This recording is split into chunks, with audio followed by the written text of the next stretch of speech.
बिस्मिल्लाहिर्रहमानिर्रहीम। अस्सलाम वालेकुम नाज़रीन, मैं हूँ मोहम्मद ज़ुबैर और मेरे साथ मौजूद हैं हादिया ज़ुबैर। नाज़रीन, आज इनकी जो मामा हैं वो घर पे मौजूद नहीं है, वो अपनी अम्मा के घर पे गई हैं। तो जब मैं वीडियो बनाने की तैयारी कर रहा था तो हादिया ने कहा बाबा आज मामा नहीं है, तो आज मैं आपके साथ बैठ के वीडियो बनाऊँगी। मैंने ज़बरदस्त, आ जाएँ। तो आज का हमारा मौजू है कि 7 बातें अपनी बेटियों को 13 साल की उम्र से पहले ज़रूर समझा दीजिए। 13 साल का हम यहाँ पे क्यों जिक्र कर रहे हैं? उसकी एक वजह तो ये कि हादिया भी बहुत जल्द यानी अगले साल 13 साल में दाखिल हो जाएंगी। एक तो वजह ये है। दूसरी वजह ये है कि जब आप टीन एज में दाखिल होते हैं तो आपके अंदर कुछ तब्दीलियाँ वाक़ई हो रही होती हैं, आपका मिजाज चेंज हो रहा होता है, आपकी जो है वो दोस्तियाँ तब्दील हो रही होती हैं, आपको लग रहा होता है कि भाई अब आप बड़े हो रहे हैं। तो उस वक्त बच्चियों को समझाना, उनसे ताल्लुक़ मज़बूत करना, उनकी रहनुमाई करना बहुत ज़्यादा ज़रूरी हो जाता है। 13 साल से पहले अगर आपने इन बातों का ख्याल नहीं रखा तो बाद में ये तब्दीलियाँ पैदा करना बहुत मुश्किल हो जाती हैं। और जो वालिदैन इस वक्त ख्याल रख लेते हैं, बच्चों से ताल्लुक़ मज़बूत करते हैं और जिन 7 बातों का हम जिक्र कर रहे हैं उनका ख्याल रखते हैं, तो इसका फ़ायदा वो सारी ज़िंदगी उठाते हैं। पहली खूबी है कि अपनी बेटियों को इज़्ज़त करना सिखाइए। हादिया, क्या कहेंगी इस बारे में आप? जी, इज़्ज़त करना बहुत ज़रूरी है क्योंकि अगर हम दूसरों की इज़्ज़त करेंगे तो भी हमारी इज़्ज़त करेंगे। और अगर हम नहीं करेंगे तो वो हमारी नहीं करेंगे। देखिए, इज़्ज़त करना तो एक बहुत बड़ी खूबी है। आप अपने अतराफ़ में नज़र दौड़ाइए, आप अपने ख़ानदान की किसी ख़ातून के बारे में सोचिए, किसी लड़की के बारे में सोचिए या किसी बच्ची के बारे में सोचिए। आप देखें, अगर उसको दूसरों की इज़्ज़त करने की आदत है, वो दूसरों की रिस्पेक्ट करती है, तो आपको उससे ख़ुद ब खुद एक मोहब्बत सी हो जाएगी, एक उनसियत हो जाएगी। आप उससे इंस्पायर हो रहे होंगे, आप उसकी तारीफ़ें कर रहे होंगे, आप चाहेंगे कि ये खूबियाँ हमारे घर में भी आ जाएँ। यानी इज़्ज़त करना एक इतनी बड़ी खूबी है जो आपकी ज़िंदगी को लाजवाब कर देती है। अच्छा नाज़रीन, हम देखते हैं बहुत सारी ख़वातीन को कि वो बहुत इज़्ज़त कर रही होती हैं, सबका ख्याल रख रही होती हैं, फिर भी उनको वो इज़्ज़त नहीं मिलती जो मिलनी चाहिए। उसकी एक बड़ी वजह होती है कि अगर आप इज़्ज़त दे रहे हैं डर के, आप इज़्ज़त इसलिए लोगों की कर रहे हैं क्योंकि आपका कोई ऑप्शन नहीं है, तो फिर आपको इज़्ज़त मिलने के चांसेस कम हो जाते हैं। लेकिन आप इज़्ज़त इसलिए कर रहे हैं क्योंकि आप समझते हैं कि सामने वाले को इज़्ज़त देनी चाहिए, आपके अंदर कॉन्फिडेंस है, कॉन्फिडेंस के साथ अगर इज़्ज़त दे रहे हैं आप, तो आप देखेंगे कि फिर आपको बदले में उससे ज़्यादा इज़्ज़त मिलेगी। नाज़रीन, दूसरा पॉइंट ये है कि अपनी कदर कीजिए, अपनी अहमियत को समझिए। हम ये देखते हैं कि इस सोसाइटी में बेशतर लोग हमें वो नज़र आते हैं जो एहसास कमतरी का शिकार है, जिन्हें इस बात का एहसास ही नहीं है कि अल्लाह ताला ने उनको कितना कीमती बनाया है। अपनी कदर ही नहीं करते।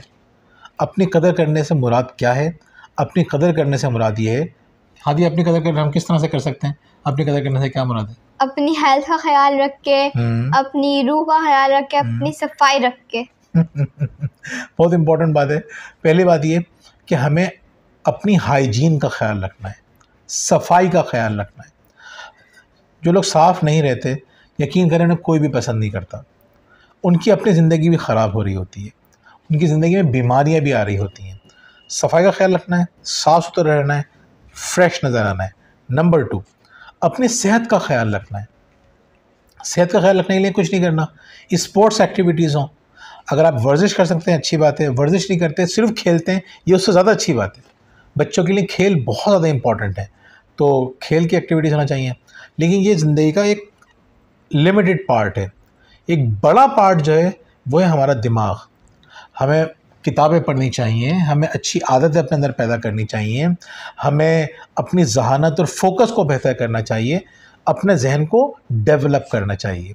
और चौथी बात, हमें रूहानी तौर पे मज़बूत होने की ज़रूरत है, रूहानी तौर पे तरक्की करने की ज़रूरत है। यानी हमें इबादत का ज़ौक़ और शौक़ हमारे अंदर होना चाहिए। हमारे अंदर जो है कुरान पाक की तिलावत हम करें, हम दरगुज़र से काम लें, हम हुकूकुल इबाद का ख्याल रखें। इस तरह की जो बड़ी अहम बातें हैं उनका ख्याल रखें। नाज़रीन, अगर हमने अपनी अहमियत को समझ लिया तो फिर हम इन बातों का ख्याल भी रखेंगे। हमें अपनी अहमियत का एहसास ही नहीं है, इसलिए हम इस बातों का ख्याल नहीं रखते। तो नाज़रीन, दूसरी बात, अपनी अहमियत को समझिए, अपनी कदर कीजिए। नाज़रीन, तीसरा पॉइंट बहुत इंपॉर्टेंट है, बहुत मज़ेदार है, वो ये, दोस्ती से सीखें। अपने बच्चों को बताइए कि दोस्तियाँ बहुत इम्पॉर्टेंट होती हैं, और उन्हें ये भी बताइए और ये एहसास दिलाइए, अल्फाज से नहीं अपने एक्शन से, कि आप उनके सबसे बेहतरीन दोस्त हैं। जो वालिदैन अपने बच्चों के साथ दोस्ताना ताल्लुक़ रखते हैं वो अपने बच्चों की बहुत अच्छी तरह इस्लाह भी कर लेते हैं, उनकी रहनुमाई करते हैं और उनकी मदद कर सकते हैं। नाज़रीन, अपने बच्चों के साथ दोस्ती कीजिए और साथ साथ अपने बच्चों के जो दोस्त हैं उनके साथ भी दोस्ती कीजिए। अगर आप उनसे दोस्ती कर लेंगे तो आपको पता चल जाएगा कि आपकी बेटी की ज़िंदगी में क्या चल रहा है और उनके दोस्त किस तरह के। कहीं आपकी बेटी जो है उसके जहन में गलत ख़यालात तो नहीं आ रहे हैं, गलत नज़रियात तो नहीं आ रहे हैं। अगर आप दोस्ती नहीं करेंगे तो बच्चा दूसरे लोगों से दोस्ती करेगा और आपसे उनका ताल्लुक़ कमज़ोर होना शुरू हो जाएगा। तो अपने बच्चों को बताइए कि दोस्ती में कुर्बानियाँ देनी पड़ती हैं, दोस्ती में ख़्याल रखना पड़ता है, दोस्ती में एक्सपेक्टेशंस रखना नहीं रखनी चाहिए। तो ये बातें बच्चा आपका सीखेगा, अच्छी तरह दोस्तियाँ करना सीखेगा, तो आगे चल के छोटी छोटी बात पर हर्ट नहीं होगा। हमारे लोग बहुत आसानी से हर्ट इसलिए हो जाते हैं क्योंकि हम दोस्ती करना ही नहीं सीखते। तो अपनी बेटियों को बताइए कि दोस्तियों से किस तरह से सीखा जाता है। चौथी बात ये है कि अपनी बेटियों को समझाइए कि जो लोग उनको बुली करते हैं, डराते हैं, धमकाते हैं, परेशान करते हैं, ऐसे लोगों से किस तरह से निपटा जाए। मुश्किल चीज़ें सिखाना, क्योंकि और नहीं सिखाया आपने तो नुकसान ये होगा कि बुली करने वाले आपके बच्चे का कॉन्फिडेंस ख़राब कर देंगे। हमने देखा है लड़कियाँ क्या करती हैं, या तो लड़कियाँ डर जाती हैं, उनका कॉन्फिडेंस ख़राब हो जाता है, या वो उन लड़कियों से दोस्ती कर लेती हैं या उन लोगों से दोस्ती कर लेती हैं जो दूसरों को बुली कर रहे होते हैं, ताकि हम ऐसे ग्रुप में शामिल हो जाएं कि हमें कोई बुली ना कर सके, लेकिन वो दूसरों को बुली करना शुरू कर देती हैं, दूसरों को परेशान करना शुरू करती हैं। दोनों ही चीज़ें ख़तरनाक हैं, नुकसानदेह। तो अपनी बेटी को समझाइए, सिखाइए, उसको गाइड कीजिए कि जो लोग बुली करते हैं उनका सामना कैसे किया जाए। हादिया, क्या कहेंगे आप इस बारे में? जी, एक बार मेरे स्कूल में एक बच्चा था, हम लोग उस टाइम में पीछे बैठे थे, तो वो मुझे क्या कर रहा था, मेरे पीछे था, और डेस्क को ना बार बार मेरे ऊपर मारा था, मेरे पीछे लग रही थी। मैंने जाके उम्मा से शिकायत की, उम्मा देखिए वो मुझे बहुत परेशान कर रहा था। फिर उम्मा ने जाके मैम से कंप्लेन की, उसके बाद बच्चे ने मुझे कभी तंग नहीं किया। देखिए, पहली बात तो ये कि हमें बच्चों को ये समझाना चाहिए कि अपनी लड़ाई खुद लड़ें और अपने मामलों को हल करने की कोशिश करें। लेकिन बच्चे जब छोटे होते हैं, ये जब आप बता रही हैं क्लास 1 की, तो उस वक्त देखें इनकी मदर ने सोचा कि मुझे जाके बात करना चाहिए, कहीं ऐसा ना हो कि बच्चे इनको डराना शुरू कर दें। तो बच्चों को बताइए कि जो प्रॉब्लम्स हो रही हैं वो आपसे आके शेयर करें। आपका 2 ऑप्शन होंगे, एक ऑप्शन तो ये है कि आप बच्चे को गाइड करें कि इस मसले से किस तरह खुद निपटना है। लेकिन अगर आपको लगता है कि बच्चा खुद हैंडल नहीं कर सकेगा तो आप जाके इनिशिएटिव लीजिए और अपने बच्चे को हेल्प कीजिए। कभी उसको खुद अपनी लड़ाई लड़ने दीजिए, कभी उसकी लड़ाई में उसके साथ खड़े होइए, उसको ये एहसास दिलाइए हम तुम्हारे साथ हैं। हर दफ़ा मत लड़ाई लड़िए और हर दफ़ा अकेले भी मत भेज दीजिए।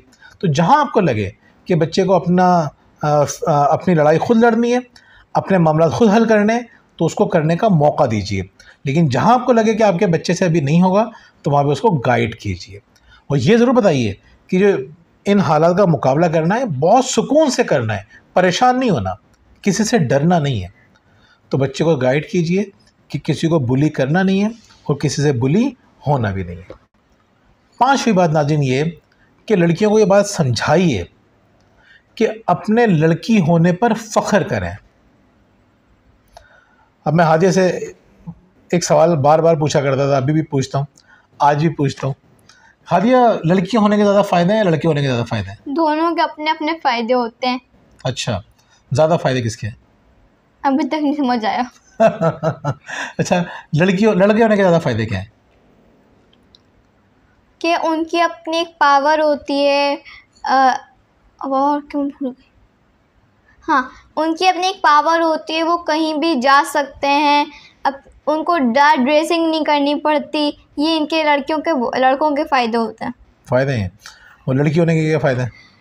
लड़की होने के फ़ायदे हैं कि लोग उनकी ज़्यादा रिस्पेक्ट करते हैं। लड़कियों को जो ईद आती है तो वो ज़्यादा तैयार होती हैं। ये इनके फ़ायदे होते हैं लड़कियों के। अच्छा, लेकिन नाज़रीन, हमें बच्चियों को ये बात समझाना चाहिए कि जिस्मानी ताकत की कोई अहमियत नहीं है। आपने कितने लड़कों को आपने लड़ते हुए देखा है अपनी ज़िंदगी में? एक भी नहीं। कितनी लड़कियों को लड़ते हुए देखा है हाथों से? एक भी नहीं। असल जो ताकत है ना वो दिमाग की ताकत है। तो अगर आपको लगता है कि लड़के होने का ये फ़ायदा है कि वो ताकतवर होते हैं, तो आजकल लड़कियां लड़कों से ज़्यादा ताकतवर हमें नज़र आती हैं। ये ख़ुद भी कराटे सीख रही हैं। तो अगर कभी किसी लड़के से लड़ाई होगी तो क्या करेंगी?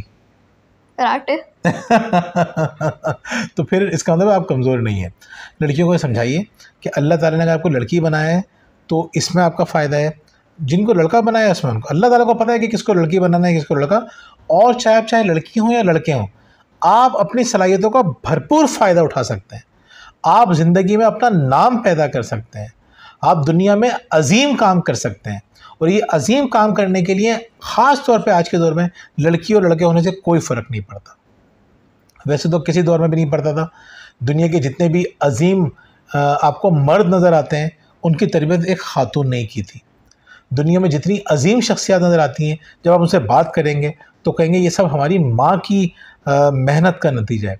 तो हर दौर में औरत पावरफुल रही है और आज तो उसको अपने पावर के इजहार करने का मौका अच्छी तरह मिल चुका है। तो अपनी बेटी को समझाइए कि कभी भी ये बात का अफसोस ना करें कि वो लड़की हैं, लड़का नहीं है। अल्लाह ताला ने आपको लड़की बनाया है तो इसी में आपका फ़ायदा था। तो लड़कियों को लड़की होने पे फ़ख्र करना सिखाइए। छठी बात यह है कि उनको अपने जज्बात का इजहार करना सिखाइए। हम लड़कियों को चुप कराते रहते हैं, बोलने नहीं देते, डरा के रखते हैं बहुत सारी कंडीशंस के अंदर। बहुत सारे अच्छे लोग हैं वो ऐसा नहीं भी करते, लेकिन इन जनरल हम देखते हैं कि लड़कियों को डराना थोड़ा आसान होता है। वो जल्दी डर भी जाती हैं, उनको अपनी इज़्ज़त का ख्याल होता है। क्लासेस में देख लें, स्कूल में हम देखते हैं कि लड़कों को समझाना बहुत मुश्किल होता है और लड़कियाँ जो है वो सिर्फ छोटी सी बात पर डर जाती हैं या बात समझ जाती हैं। एक हदीस का मफ़हूम भी है बहुत खूबसूरत कि लड़कियों से मोहब्बत से बात करो क्योंकि वो जल्द मान जाती हैं। ये लड़कियों की फितरत में है।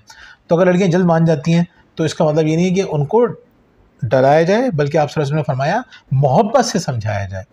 तो अपनी बेटियों को आप जज्बात का इजहार करने दीजिए और कुछ सिखाइए कि रो के बात नहीं की जाती। जब आप इजहार करना नहीं सिखाते तो क्या होता है, लड़कियाँ बात पे रोना शुरू कर देती हैं या बाज़ औक़ात हाइपर हो जाती हैं या बहुत जल्दी परेशान हो जाती हैं। तो लड़कियों में ये परेशानियाँ तेज़ी से बढ़ रही हैं। तो अपनी बच्चियों को समझाइए कि अपने जज्बात का इजहार करना सीखें, सुकून के साथ, इत्मीनान के साथ बात करना सीखें। हम बचपन से जो बच्चों के साथ काम करते हैं, हमने ये काम किया, अल्लाह का शुक्र है इसका हमें बहुत फ़ायदा हुआ कि जब ये बच्चे रो के हमसे कोई चीज़ मांगते हैं तो हम इनको नहीं देते। हम कहते हैं अगर रो के मांगोगे तो नहीं मिलेगी, अगर हमसे बातचीत करोगे तो फिर हम या तो देंगे या नहीं देंगे, ये हमारा ही फ़ैसला होगा। लेकिन अगर रो के मांगा तो फिर तो बिल्कुल भी वो चीज़ नहीं मिलेगी। तो इसका फ़ायदा हमें ये हुआ कि अभी बड़े हुए इनकी आदत पुख्ता हो गई, इन्हें अंदाज़ा हो गया कि रो के हमें चीज़ नहीं मिलेगी। तो ये लोग हमसे बहुत अच्छी तरह से कम्युनिकेट करते हैं, डील करते हैं। क्या ख्याल है हादिया? ऐसा ही होता है, कभी रोने पे हमें कोई भी चीज़ नहीं दी जाती है, मिलेगी भी नहीं। तो आखिरी बात ये कि अपनी बेटियों को बताइए कि वो लीड करना सीखें। उनको बताइए कि वो फॉलोवर ना बने हमेशा, क्योंकि जहाँ उनको लीडिंग पोजीशन मिले वो लीडिंग पोजीशन अपने हाथ में लें हर जगह पे। तो आहिस्ता आहिस्ता क्या होगा, वो लीड करना सीखेंगी, वो रहनुमाई करना सीखेंगी, वो लीडर बनेंगी। लीडर बनने वाले कौन होते हैं? वो अपनी ग्रोथ के ऊपर मुस्तकिल काम करते हैं, अपनी लर्निंग के ऊपर, सीखने पे मुसलसल काम कर रहे होते हैं। वो अपने आप को भी जानते हैं और दूसरों के जज्बात को भी समझते हैं, उनके जज्बात का भी ख्याल रखते हैं। अपने आप को दूसरों की जगह पर रख के चीज़ों को हैंडल करना सीखते हैं। नाज़रीन, अगर आपने इन 7 बातों का ख्याल रखा, आप देखेंगे कि आपकी बच्चियों के अंदर बहुत खूबसूरत तब्दीलियाँ पैदा होंगी इंशाअल्लाह। और ये जो मैंने आपको 7 पॉइंट बताएं, मेरी कोशिश होगी कि हर पॉइंट के ऊपर मैं एक तफसीली वीडियो बनाऊं कि बेटियों को इज़्ज़त करना कैसे सिखाया जाए।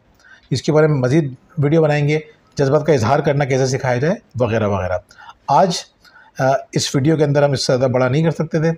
अभी ये वैसे ही काफ़ी तवील वीडियो हो चुकी है। अगली वीडियो में इंशाल्लाह हम डिस्कस करेंगे। हादिया का मैं शुक्रिया अदा करूँगा कि हादिया ने मुझे कंपनी दी, वरना मैं अकेला बैठा हुआ वीडियो बना रहा होता। Thank you so much Hadiya. फिर इंशाल्लाह आप लोगों से मुलाकात होगी। अल्लाह हाफ़िज़। अल्लाह हाफिज़।